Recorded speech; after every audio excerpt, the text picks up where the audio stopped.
Hello everyone, কেমন আছো তোমরা সবাই? আমি পিঙ্কি। তো আজ সকাল সকাল ঘুম থেকে যখন উঠে গিয়েছি তখন দেখছি মা পুজো দিয়ে নিয়েছে, তো আমিও ঠাকুরকে একটু প্রণাম করে নিলাম। আর আজকে আমাদের বাড়িতে আমার দিদি আসবে, আর দেন দাদাও আসবে। তো আজকে যেহেতু ষষ্ঠী, তো আমাদের বাড়িতে সেরকম করে কোনো নিয়মকানুন কিছু নেই, তো তবুও মা জাস্ট একটু কীভাবে একটু রান্না করে ওদেরকে খাওয়াবে, সেজন্য মা একটু তাড়াতাড়ি উঠে গিয়েছে, উঠে ওদের জন্য আয়োজন করবে।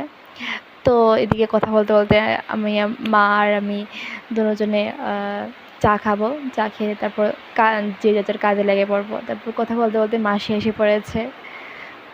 তো এরপর মাসি আমরা সবাই মিলে ভাবছি কী রান্না করা যায়, না কী করা যায়, কীভাবে কী করতে পারবো, কোনটা করলে ভালো হয়। কারণ আমার মা আজকে অনেক এক্সাইটেড, কারণ যেহেতু নতুন জামাই।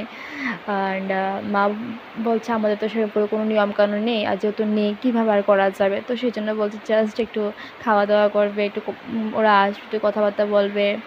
আর দাদারও একটা ইচ্ছা ছিল যে বিয়ের পর বড় করে একটু ষষ্ঠীর নিয়মকানুন হবে, কিন্তু দাদার এমন ভাগ্য খারাপ যে আমাদের বাড়িতে ষষ্ঠীর কোনো নিয়মকানুন নেই।